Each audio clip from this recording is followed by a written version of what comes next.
les vengo a hablar del tema de inclusión, pero más que hablar del tema de inclusión es hablarles de lo que significa la inclusión desde la educación. Y por eso he titulado la charla de esta mañana como Educación, la llave de la inclusión. Y cuando vayamos a pensar en inclusión, lo pensamos seguramente en distintos escenarios de la vida. Y como la educación, yo soy una convencida que es la educación la que elimina brechas, es la educación la que genera oportunidades, es la educación la que cambia el entorno, es la educación la que permite que el ser humano desarrolle no solamente sus capacidades, sino que coadyuve a la transformación de su entorno y del núcleo social en el que se encuentra. Entonces, no solamente apasionada de la educación, sino convencida que somos nosotros como maestros, como educadores, quien vamos a impactar las vidas de muchos niños y muchos jóvenes en el país para poder eliminar brechas y trascender en la vida de ellos y que ellos trasciendan también en la vida de su entorno, de su barrio, de su familia. Deme un segundo aquí, ok. Muy bien. Voy a empezar hablando primero y muy rápidamente del contexto legislativo. Esto para tener claro en algo que siempre converso mucho y es que, digamos, como marco regulatorio ya lo tenemos, ese está ahí. Por supuesto que tenemos que seguir trabajando en otras leyes, en otros decretos que permitan una inclusión mucho más profunda, pero tenemos un contexto legislativo que es válido que lo conozcamos, porque se convierte en una herramienta para que nosotros podamos trabajar de manera mucho más vehemente en lo que es la inclusión propiamente dicha. Y empecemos por preguntarnos cuántas personas con discapacidad hay. En el mundo estamos hablando de más de 1.000 millones de personas, según lo caracteriza de esta manera la Organización Mundial de la Salud y el Grupo Mundial. Se estima que el 15% de la población mundial tienen alguna discapacidad. Por lo tanto, en Colombia esta cifra también se ve reflejada en un 7.2% que representa en el DANE, según el censo que hizo el DANE en el 2018, representan algunas personas o están georreferenciadas personas con algún tipo de dificultad funcional. Entiéndase por discapacidad todas aquellas personas que nacen o que adquieren durante su vida alguna situación que les hace cambiar su condición de vida. Se les llama personas con discapacidad. Este es un término que a veces, digamos, se discute mucho. Yo me quedo con el término acuñado a nivel nacional e internacional un poco para entender, ¿no? Hay gente que dice que personas con capacidades diferentes, que capacidades especiales. Lo cierto es que a nivel nacional e internacional se conoce como PCD, personas con discapacidad, o en inglés PWD, People with Disability. Si hacemos un poquito de memoria, estos nombres han cambiado mucho. Antes se les decía discapacitados, se le antepuso el sujeto personas, antes se les decía minusválidos, antes se les decía, hay muchos términos que han ido como progresando. Hoy se llaman así, no sabemos cómo se llamen más adelante, pero digamos, esto lo digo porque cuando empiezo a exponer, algunas personas me dicen, no, pero no les llamemos con discapacidad, llamémosle con capacidades especiales, pero a nivel ya de marco regulatorio y de lenguaje universal, así se llama. Entonces tenemos una población del 7.2% en el que hay un grupo importante, y eso lo podemos ver en la página web del DANE, en donde está el censo 2018. Si ustedes ya quieren entrar a conocer el detalle de cada uno de estos lugares en los que ustedes se encuentran, es muy fácil, van a la página, buscan personas con censo 2018, el link de lo que es personas con discapacidad, y ahí les aparece cuántas personas con discapacidad tienen en cada uno de los lugares en donde ustedes se encuentran. Está determinado por género, por edad, por localidad, obviamente por discapacidad, y es un instrumento interesante. Este tema de la discapacidad, y me gusta presentar esto porque, digamos, cuando ya hablamos hoy de discapacidad, estamos hablando de una manera diferente. Sí, quizá un poco tarde se empezó a reconocer esa manera diferente, pero no lloremos sobre lo que no se hizo y más bien sonriamos sobre lo que podemos hacer, ¿cierto?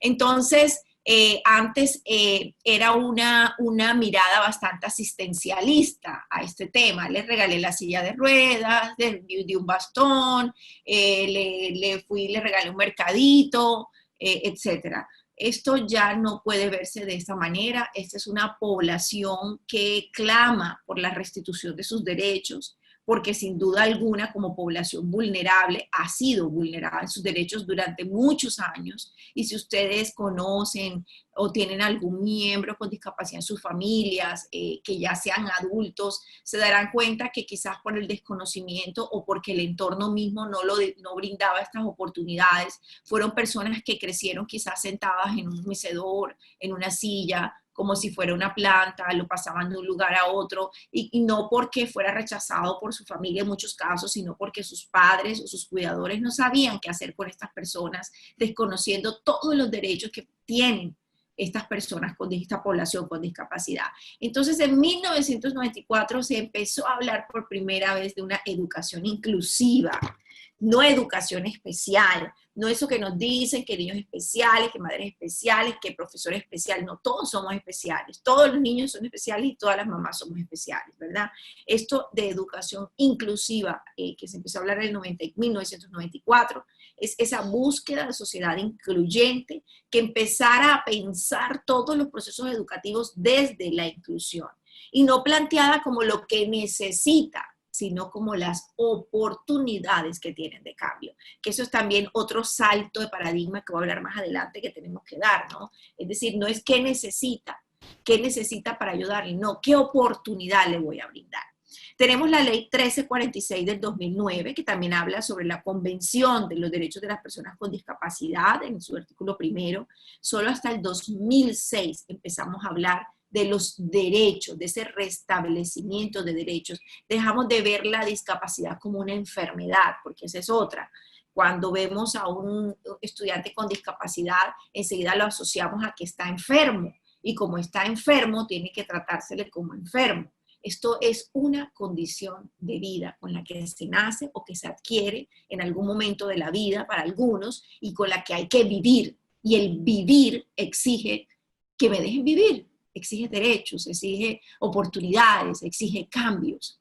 En el artículo 24 habla también de desarrollar el potencial humano, desarrollar los talentos y la creatividad, que además debe aplicar para todos en general. Y eso tiene que ver mucho con el tema que les voy a hablar más adelante de inteligencias múltiples, que nos centramos o que se centra el autor que abordé para este tema es Gardner, se centra en el desarrollo de las capacidades y los talentos. Lo que pasa es que hacerlo así resultaría muy costoso para un país.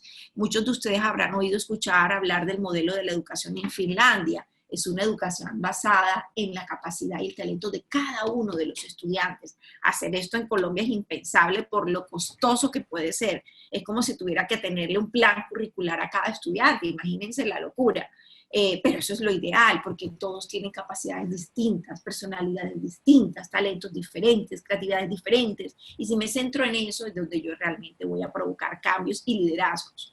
De lo contrario, los líderes estarían homogenizados y no es lo que se busca en este tipo de educación. De manera que también hablamos de hacer ajustes razonables. A eso me refiero. No es decir que al niño o al estudiante con discapacidad yo lo voy a evaluar de a menos, lo voy a nivelar de a menos. Esto quiere decir que tengo que hacerle el ajuste tan sencillo como si tengo un estudiante con una discapacidad auditiva, tengo que meter necesariamente el tema de lengua de señas, ¿verdad? Entonces, ¿cómo voy haciendo estos ajustes? También facilitar todas las medidas de apoyo personalizado, que es lo que he venido hablando. Esta declaración del 2015 de Incheon, que también habla de la educación como un bien público y como una posibilidad de realización humana y desarrollo sostenible. Y aquí quiero centrarme en esto de desarrollo sostenible, que es una palabra que escuchamos frecuentemente. El desarrollo sostenible es en lo que estamos trabajando a partir de los objetivos de desarrollo, ¿verdad? Los ODS, que estamos trabajando, antes se llamaban objetivos de milenio, que estamos trabajando a partir de las agendas de ciudades, de las agendas de países. Y lo que apuntamos aquí en esto de desarrollo sostenible es que cada uno de nosotros, como ciudadano productivo que somos o que deberíamos ser, nos preguntáramos, ¿qué estoy haciendo yo hoy para poder dejar un mejor mundo que el que recibí? Nosotros hemos recibido un mundo que nos entregaron nuestros abuelos, nuestros papás, Y lo ideal de ese desarrollo sostenible planteado desde el mismo organismo de ODS, de Naciones Unidas, están planteados desde ese sentido, es decir, ¿qué podemos hacer desde el lugar donde nos encontramos, ustedes que están representando aquí a todo el país, desde el lugar donde nos presentamos, desde el lugar donde estamos, qué estamos haciendo para dejar un mejor mundo del que yo recibí? Esta Convención de Derechos de Personas con Discapacidad también habla de igualdad de todos los derechos humanos y algo muy importante, libertades. Libertades. Miren, cuando empezaron a hacer el censo 2018, yo no sé si ustedes recuerdan la noticia que el director del DANE dijo que íbamos a empezar a censar, pero que como no había mucho presupuesto, no se iba a censar a las personas con discapacidad. No sé si recuerdan ese hecho bastante anecdótico, diría yo, porque es como si dijeran, no, ¿saben qué? Como no hay plata, sacrifiquemos a las personas con discapacidad. Ellos, no los contemos, no les contemos, no contamos a esas personas que hacen parte de la población colombiana, que estamos diciendo que son el 7.2% de la población colombiana, pues eso es lo que ha traído históricamente o que ha arrastrado históricamente esta población. Entonces, esta convención busca estos derechos humanos y, como decía, libertades, es que tienen sus libertades. Tienen que restablecerles esas libertades. Les decía que la discapacidad como un concepto que evoluciona y no que es estático, no como una enfermedad, sino como una condición, y como condición yo tengo que empezar a trabajar en eliminar las deficiencias, las diferencias, las barreras, ¿verdad? La accesibilidad al entorno. Entonces, hace poco me compartían unas playas accesibles, unas playas que puedan disfrutar personas en silla de ruedas, por ejemplo. No, es que como está en silla de ruedas no puede ir a la playa, o no, entonces toca cargar la silla de ruedas, tiene que ir el primo, el tío, para que él pueda mojarse sus pies con el agua del mar. Y es todo un proceso. No, es que hay que garantizarle que pueda entrar al mar y mojar sus pies él mismo, rodando él mismo su silla de ruedas. Pero si no tengo un entorno accesible en las playas, pues es como difícil lograr esa inclusión. La familia, que ustedes como educadores lo saben, la familia es nuestro gran aliado. Esa unidad familiar que puede ser funcional o disfuncional, con papá, sin mamá, con el tío, con el cuidador, pero que se convierten en una alianza clave para lograr también esto. Hablemos entonces, bueno, hasta ahí un poco lo que es el marco legal, decirles que hay mucho de dónde agarrarnos, hay mucho de dónde sustentar nuestras propuestas y nuestros modelos de educación incluyente, mucho por donde también destacar y recuperar los derechos de esta población, pero también hay mucho por hacer, no todo está hecho, ¿cierto?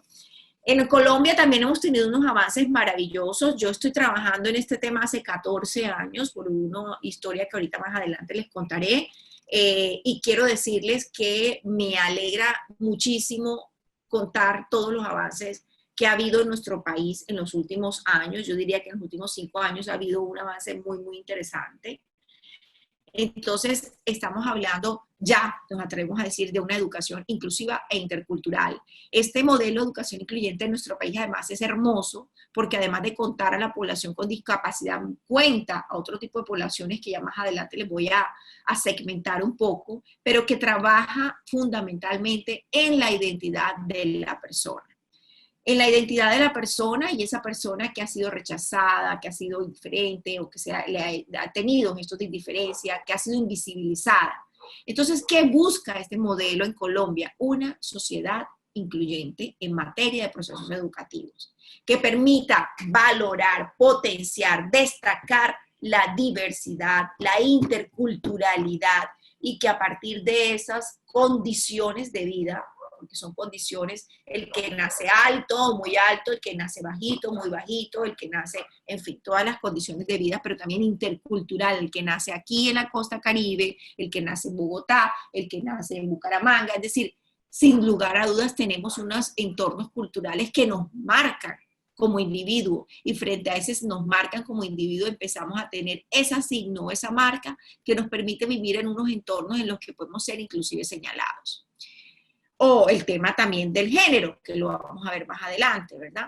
El Ministerio de Educación Nacional y su política de educación superior inclusiva, y que también aplica, por supuesto, a la educación de colegios, habla de estas características, unas características en donde la participación tiene una relevancia, porque tienen voz y voto, donde la diversidad está inherente a toda la naturaleza humana, somos todos diversos, todos somos distintos. La interculturalidad a la que ya me referí, por toda la cultura que me permea como ser humano, la equidad, en donde por supuesto el tema de la equidad de género cobra mucha fuerza, las condiciones, la calidad, no porque sea de una población indígena, entonces el sociales que yo le enseño va a ser distinto porque es que él es de una población indígena y yo para qué le voy a enseñar un sociales diferente. No. Y la capacidad de dar respuesta al entorno, y eso se llama pertinencia. Entonces, es un modelo que plantea unos lineamientos que plantea el Ministerio de Educación Nacional. Aquí están los grupos a los cuales me refería ahorita: grupos étnicos, habitantes de frontera, población con discapacidad, población del tránsito de la vida civil, población víctima del conflicto y, por supuesto, el tema de identidad de género y de diversidad sexual. Todo esto son los grupos que el Ministerio de Educación Nacional ha priorizado para hablar de educación incluyente. Esto lo pueden encontrar en la página web, ahí están todas los lineamientos de la política de educación.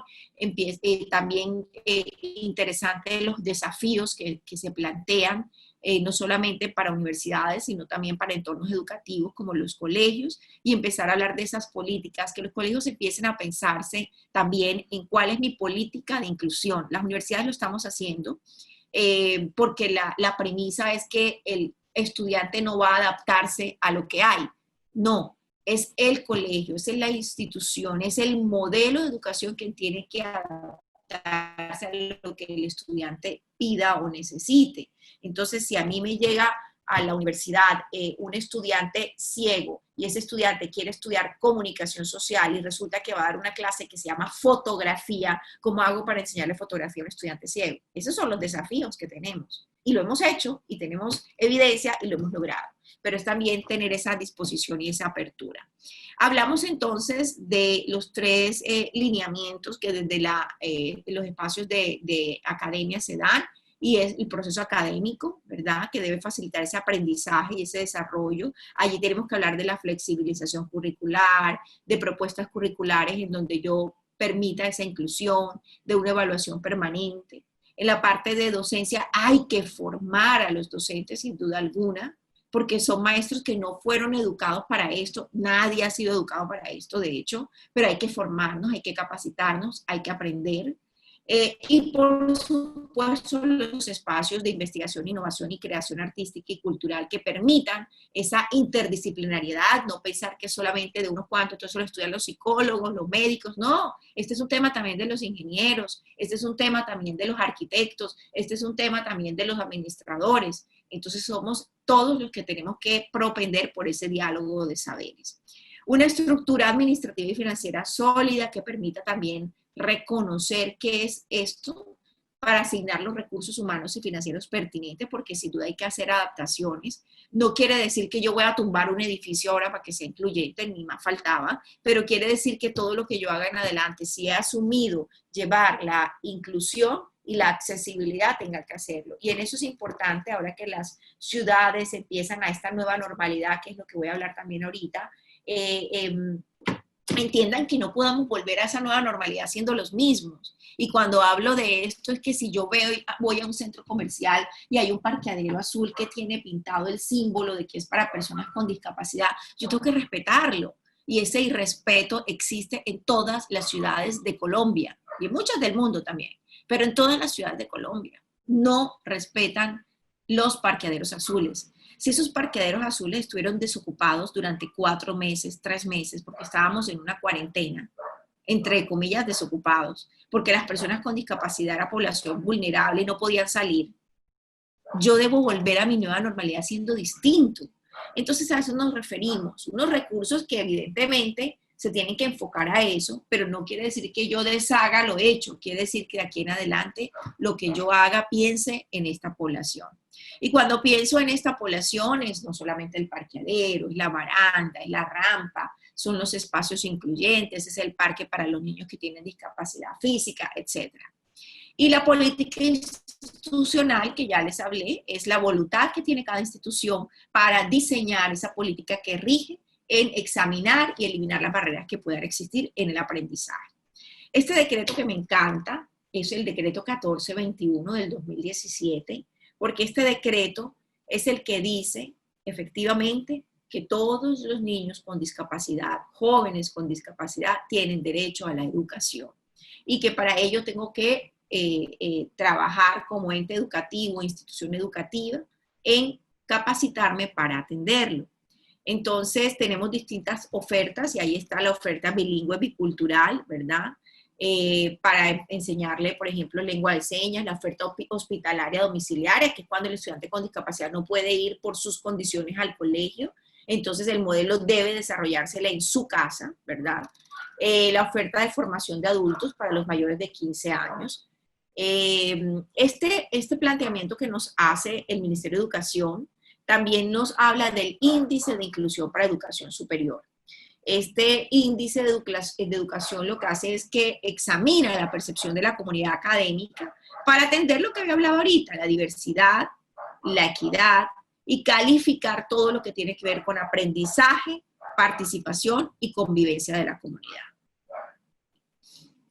Les hablaba ahorita de cómo todos estos temas están alineados a la agenda mundial, porque es un tema que definitivamente, si no hay esa política a nivel global, no empezamos nosotros también a trabajarla, ¿verdad? Entonces, aquí quiero hablar un poco de esto, que lo había mencionado ahorita, y es los Objetivos de Desarrollo Sostenible, muy conocidos por ustedes. Y aquí sin duda tenemos el 4 y el 10, ¿verdad? Que nos comprometen a nosotros en el punto de educación con calidad y en el punto 10 de reducción de las desigualdades. Y toca frontalmente el tema que estamos trabajando.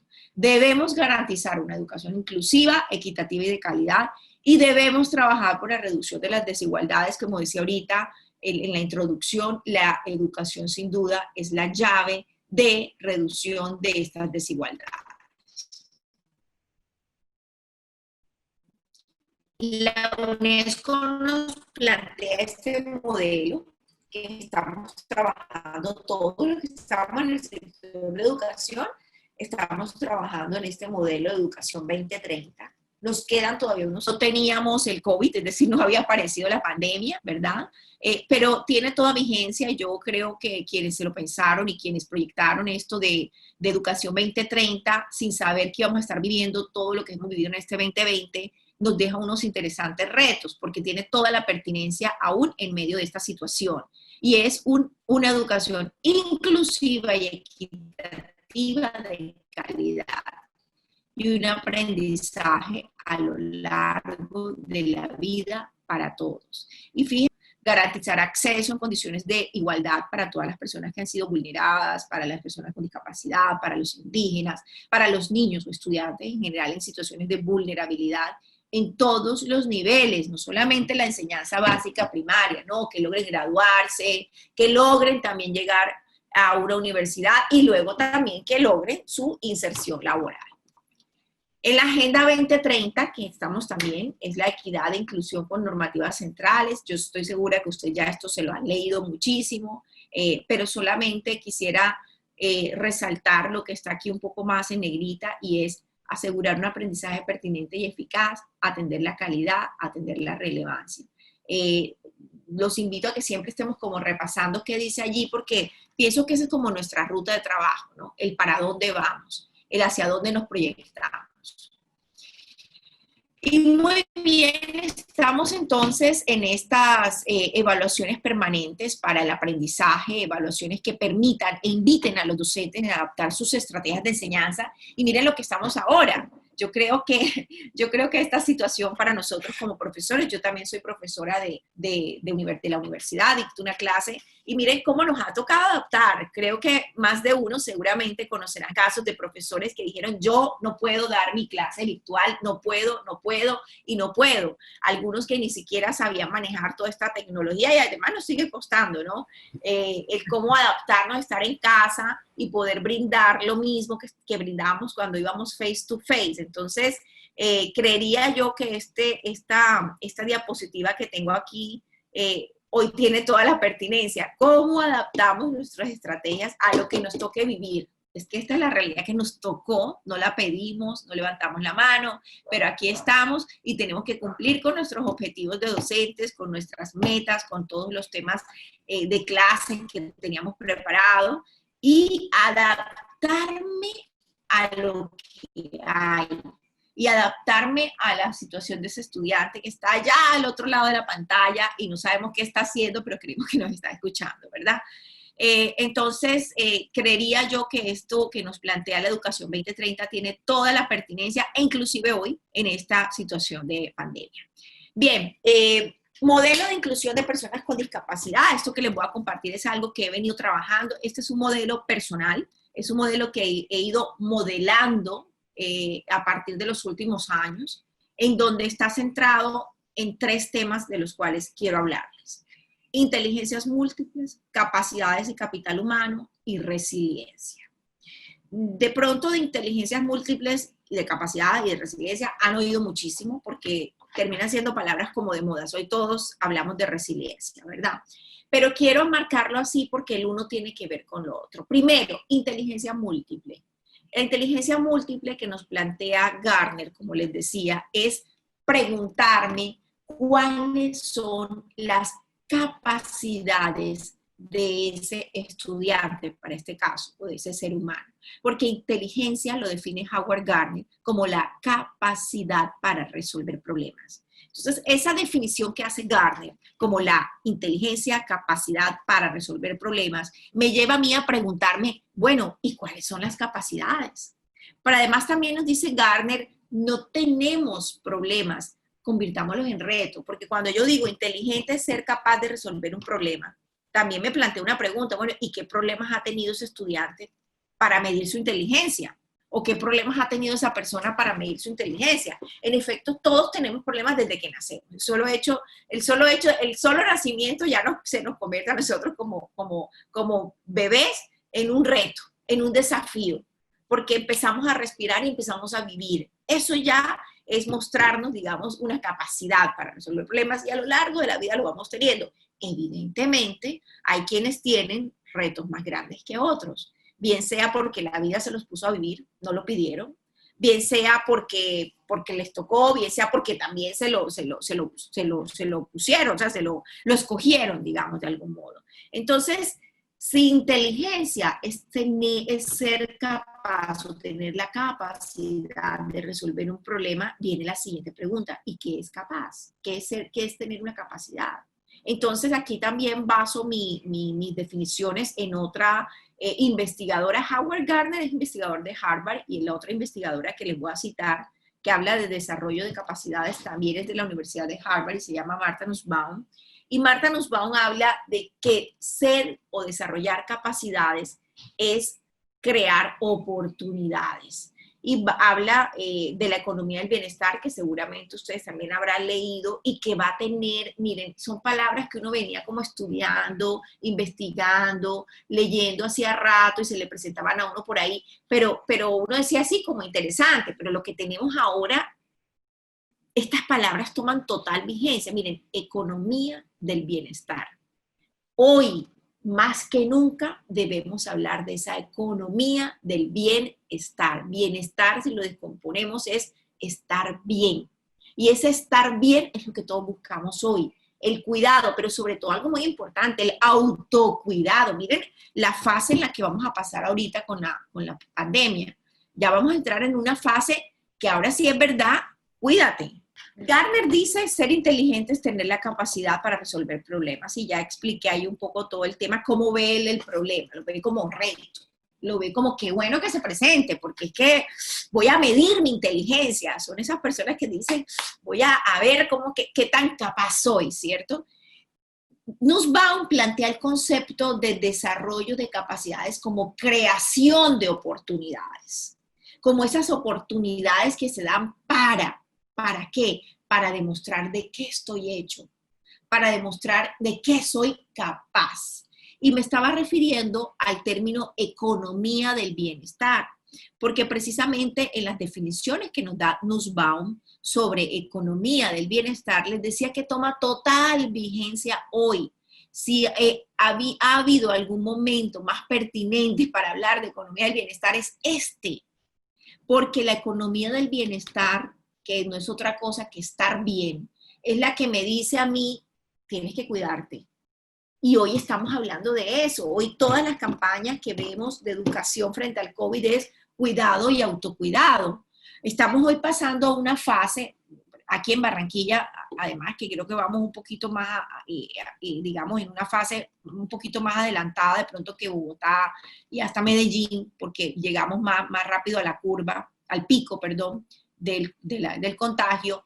Ya nos están diciendo, salgan, pero ojo, ya yo los cuidé, los mandé para la casa, les dije que no salieran, les dije que estuvieran quieticos, que el tapabocas, que tal. Ya yo voy a empezar a abrir la ciudad, nos dice el gobierno.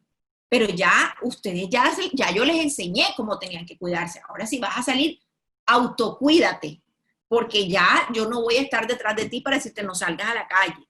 Entonces el autocuidado que tiene que ver con esto, de la economía del estar bien y que va muy relacionada con algo que es la economía del comportamiento. Y ese comportamiento humano, ¿verdad? Que dicho de lo que venía ahorita o más atrásito hablando y les tocaré también más adelante, esa economía del comportamiento, que es una palabra que vamos a estar escuchando mucho, economía del bienestar, economía del comportamiento, no es otra cosa sino cómo yo me voy a comportar como ciudadano en esta, entre comillas, nueva normalidad, en esta nueva ciudad, en una ciudad en la que yo he dejado de estar 3 meses, 4 meses, y ahora me van diciendo, me van a decir, vas a volver a estar.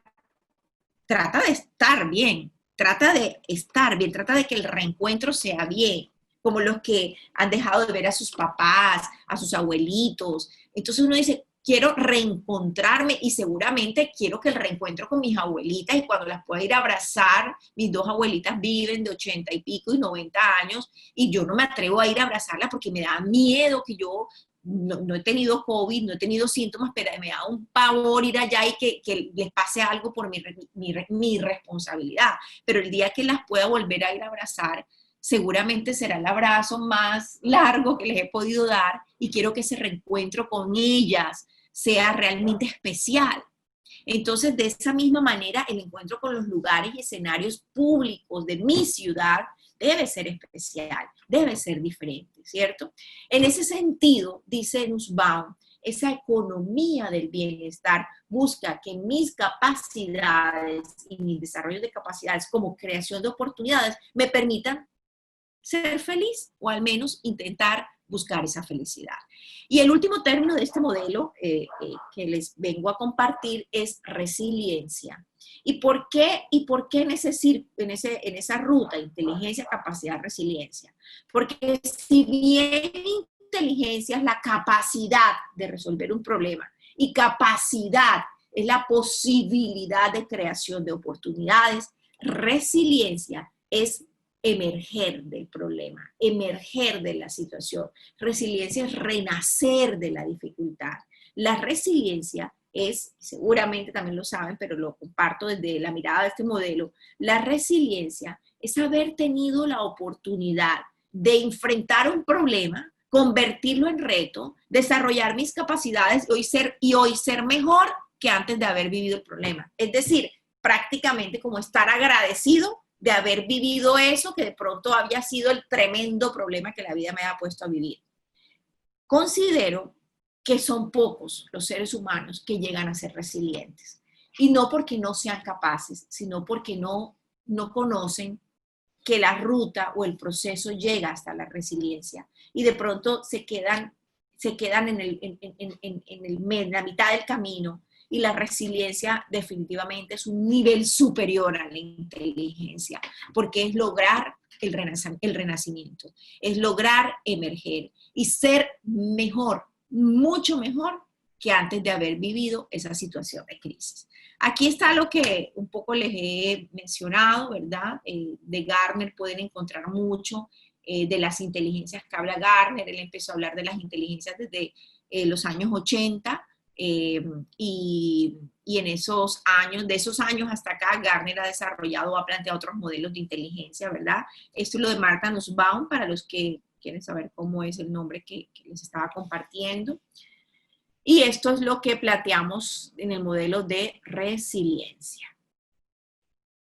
Ahora, ¿cómo es la educación de la resiliencia? ¿Cómo podemos enganchar eso de ser educación, hacer educación, plantear un modelo educativo y un modelo educativo resiliente? Es poner el foco en la atención de los puntos fuertes y no en el déficit, no quedarme en lo que le falta al niño, sino en lo que le sobra. Construir desde el otro. Es preciso que antes del hecho doloroso quede en la memoria lo que le da estabilidad, le dé confianza, le blinde su personalidad. Y la resiliencia desde la educación ayuda a modificar pautas y es permanente, no de una única vez, eso es permanente. Esos pasos para lograr la resiliencia desde la educación es, 1, conocer la realidad, 2, avanzar hacia la independencia y la autonomía, 3, conectarme con el entorno social, 4, adquirir la capacidad para esos problemas, 5, importante además, incrementar la creatividad y el sentido del humor. Eso es clave. Y no es burlarme, ojo. Es cómo en medio de esa situación la creatividad me hace también tener un sentido del humor para poder fluir. Y también, por supuesto, el sentido crítico. Un profesor incluyente es el que es capaz de aprovechar los intereses individuales de los niños y debería ser para todos, no solamente para un niño o un estudiante con discapacidad. La capacidad para establecer altas expectativas, no ilusorias, pero sí unas expectativas por encima. La capacidad para determinar la forma de modificar las tareas. Tenemos un estudiante ciego y el estudiante no puede leer el texto, pero entonces vamos a hacer un trabajo en grupo, jovencito, usted le lee, el otro contesta y yo le hago la evaluación oral. ¿Qué sé? La capacidad para valorar todo tipo de habilidades, todas son importantes en el desarrollo de ese estudiante. Capacidad de ofrecer éxito diario. Hoy lograste esto, te felicito, porque es que el maestro, el profesor, marca mucho, y ustedes lo saben, marca una huella imborrable en la vida de ese estudiante. Variedad de estrategias de enseñanza, y yo creo que en esta normalidad nos ha tocado a todos inventarnos hasta lo que no imaginábamos. Trabajar en equipo con los padres, con los cuidadores y, por supuesto, flexibilidad y tolerancia a la ambigüedad. Y aquí la resiliencia. Voy a volarme para hablar un poquito. Bueno, estos temas que yo he venido trabajando, no quería dejar de mencionar un programa que tenemos en la Universidad del Norte que se llama Uninorte Incluyente, lo mencionaba Anuel en mi presentación, porque un poco lo que he hecho a través de esto es tratar de, como digo yo, ir con mi mochila de inclusión a donde quiera que vaya, donde a las universidades, antes de la Universidad del Norte trabajaba en una empresa en México que se llama Gas Natural Feroza, allá también logramos que se diseñara un modelo para la empresa y lograr también la inclusión. Y aquí lo que busca esta línea de Uninorte Incluyente es trabajar por la inclusión de los estudiantes con discapacidad. Y por último, que ya vi que el tiempo se nos está acabando, hablar un poco de los retos en la educación que deja el COVID y que les he ido como conversando a lo largo de esta charla. Nos deja unos desafíos grandísimos, nos deja unos retos, nos deja unas fortalezas que no pensábamos que teníamos, que no habíamos ni siquiera desarrollado. Y siguiendo un poco a Gartner, es que si no nos toca enfrentar las situaciones que a veces vemos como caóticas, no sabemos de lo que somos capaces, ¿verdad? Entonces, pensar en que la vida nos puso en el mismo lugar y se llama la casa. O sea, estamos todos en la casa. El trabajo en la casa, el estudio en la casa, familia en la casa, el entretenimiento en la casa. Yo lo llamo el 3 en 1 de la nueva vida. Estamos hablando de unos conceptos que van a calarse mucho en nuestro nuevo comportamiento y que influye también en la educación. Y es la desglobalización y nacionalismo. Vamos a empezar a valorar mucho, mucho lo local, lo hecho en casa. Por eso esos modelos educativos que antes pues importábamos, que el finlandés, que el chino, que el otro, en fin, todo esto que siempre estamos exportando, porque han tenido éxito en esos países, Estoy segura que desde lo que hemos hecho en Colombia con estas prácticas de esta nueva educación, nos va a dejar unos modelos propios locales que vamos a estar valorando mucho. Les había hablado del bienestar. Ese es otro gran desafío que tenemos, cuidarnos todos, autocuidarnos, enseñar el cuidado. Tenemos que enseñarles el autocuidado a nuestros estudiantes, a nuestros jóvenes y niños. Trabajar por el bienestar, estar bien. Trabajar porque lo que respiramos sea más puro, trabajar porque si yo voy a contagiar a alguien, yo soy de las que considero que el tapabocas va a quedarse, es decir, es que lo más lógico es que si yo tengo gripa y me tocaba ir a trabajar, pues debería haber ido a trabajar con tapabocas para no contagiar a la gente que me rodea, porque me tocó ir a trabajar aunque tuviera gripa, ¿verdad? Entonces son temas. La salud mental, sin duda, otro gran desafío. Si hay algo que veníamos hablando, que decíamos, no, el reto de los próximos 10 años va a ser la salud mental, pero no sabíamos por qué. Pues el COVID nos lo vino a decir. Y sin duda alguna hemos pasado por todas las emociones en nuestras casas, de alegría, de tristeza, de depresión, de ansiedad, de tantas cosas, ¿cierto? En los que no se ha salvado nadie, y ahí están todas las generaciones, que además estamos por primera vez todas las generaciones compartiendo lo mismo, y eso sin duda también nos va a marcar. Yo lo he llamado el tsunami de la educación, pero como les decía al inicio, yo no lo he visto, y ojalá que sea así, yo no lo he visto como algo que nos vino a frenar. Yo sé que en estos momentos hay muchísimos, pero muchísimos niños que no están estudiando porque el COVID los mandó a la casa y no tienen las herramientas, ni los medios, ni nada para poder estudiar. Yo sé que nos va a dejar un rezago grande en muchas poblaciones, por ejemplo, la población con discapacidad. Pero yo lo veo desde el punto de vista, tal vez porque soy de la línea de Gardner, de Nussbaum, desde el punto de vista que teníamos que desnudar esa realidad y que el COVID nos vino a desnudar esa realidad, porque si no nos las desnudaba el COVID no nos habríamos dado cuenta de lo que tenemos, y tenemos efectivamente unos retos para que la educación llegue a todos por igual. Fueron 1.500 millones de niños y jóvenes en todo el mundo que tuvieron que irse a aprender desde casa. Entonces, les decía, el ensayo-error de modelos importados, no, ¿dónde están nuestros propios modelos? Trabajar en una comprensión y no en una memorización. Es que esas pruebas de que falso, verdadero, miren, cuando dijeron que las pruebas ICFES no las iban a hacer, yo, la verdad, me alegré porque, insisto, soy del modelo de no pruebas estandarizadas. No pruebas de falso, verdadero, señal 1, 2, 3, 4, no. Esas son pruebas que premian la memoria, y la memoria, bien lo decía Einstein, la memoria es la inteligencia de los tontos, decía Albert Einstein. Tenemos es que propender por una educación de la comprensión, una educación donde permitan comprender, que nuestros estudiantes comprendan el mundo, no lo memoricen. Entonces imagínense esos profesores que decían, saquen una hojita, sepárense ustedes de la silla, a ver, no los quiero juntos porque se copian. ¿Esto qué es? Estoy dando por hecho que mis estudiantes no tienen ningún tipo de valor, entonces tengo que preguntarme, ¿y yo qué estoy haciendo para fundamentar los valores de la transparencia, de la justicia, de la verdad, de la ética? Ahora están anunciando que las pruebas van a ser, ICFES van a ser por computador, y anunciaron en el mismo medio que además valoran la honestidad. Y yo, qué bien, es que tenemos que sembrar honestidad, porque tengo que dar por hecho que todos son todos deshonestos. Y si eso es así, ¿qué estoy haciendo yo como profesor, como gobierno, como mamá? El profesor de esta nueva normalidad no tiene todas las respuestas, pero puede orientar a encontrarlas. Parece haber solo dos caminos: volver a lo de siempre o el camino que conduce a nuevas ideas, y no deberíamos volver a lo de siempre. Esos que dicen, no, espérate a que todo cambie y volvemos. No, ¿cómo puedo volver siendo mejor?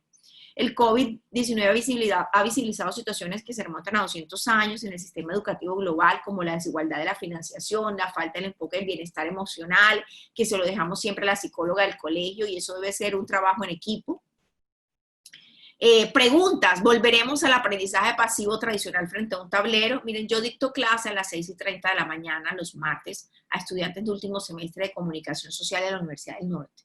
Y yo les digo a ellos, miren, si yo vuelvo a dictar una clase presencial a las 6:30 de la mañana, tiene que ser que es algo que ustedes no puedan ver a través de una pantalla, porque hacerlos llegar a ustedes, nosotros tenemos estudiantes de toda la región Caribe colombiana, que se tienen que venir a buscar una pensión a Barranquilla. Ahorita están conectados desde sus casas. La pandemia mundial a causa del coronavirus representa el desafío más importante para la educación en todo el mundo después de la Segunda Guerra Mundial. Desde la Segunda Guerra Mundial no había sucedido un desafío más impresionante o más importante que este. Los gobiernos del mundo cerraron las escuelas y la cifra superó a 1.500 millones de estudiantes y 63 millones de docentes en 191 países. La UNESCO dice que la mitad de los alumnos que no pueden asistir a la escuela no tienen acceso a una computadora y ahí están las cifras que nos da la UNESCO. Entonces, este nuevo conocimiento tiene que hacer un más énfasis en competencias y habilidades, en inteligencia emocional. En el futuro las carreras lineales se acabarán, seguramente nuestros hijos, nietos, sobrinos, qué sé yo, o los llamados pandemials, los niños que han nacido en el 2020, no van a estudiar lo que nosotros estudiamos, ni van a querer matricularse a una carrera con un nombre propio, porque van a estudiar de pronto carreras que hoy no existen, o con nombres que solamente están en la mente de ellos. La educación será experiencial, y a eso me refiero. Yo le decía a mis estudiantes, para yo hacerlos ir a una clase, a la universidad, a un salón, a las 6:30 de la mañana, tiene que ser porque van a vivir una experiencia que no puede darse a través de la educación virtual. Tiene que ser porque va a ser algo que imposibilite darlo a través de una pantalla. Va a aumentar el trabajo fuera del salón, las salidas de campo. Y bueno, ya para terminar, quería compartirles, voy a ver si sí se deja compartir el video. Esto para decirles, en efecto, vengo trabajando este tema hace 14 años. Yo soy mamá de 2 hijos varones, mi hijo mayor que se llama Mateo, tiene 22 años, y mi hijo menor que se llama Samuel, le decimos Sammy, tiene 14 años, y Sammy nació con una discapacidad. Sammy es un niño ciego, un joven ya ciego de 14 años, y quiero decirles que a veces uno no pide los temas, yo no lo pedí, o sea, no levanté la mano para vivir lo que estoy viviendo, lo que he vivido en los últimos años de mi vida. Me tocó, pero ese me tocó, lo agarré, obviamente lo abracé con todo mi amor, pero también con toda la mirada que de pronto les he compartido en la mañana de hoy, y es una mirada de temas como que decía, bueno, este es el hijo que tengo y no se puede volver. Y eso yo lo digo con fuerza, ¿saben por qué? Porque hay profesores que dicen, no, es que yo no estoy capacitado para atender a un estudiante con discapacidad, no estoy preparado. Y yo les digo a muchos de esos profesores, ¿saben qué? Yo tampoco estaba preparada para tener un hijo ciego. Entonces, ¿qué? Lo devuelvo, le digo, cámbienmelo en el hospital, en la clínica, no, esto no, miren, me hubieran preparado, yo no sabía.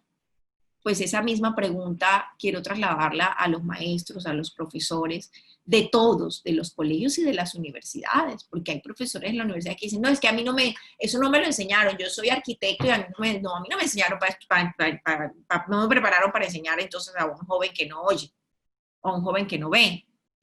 Entonces, es cómo tenemos que cambiar ese chip. Aquí, déjenme si se logra ver este videito.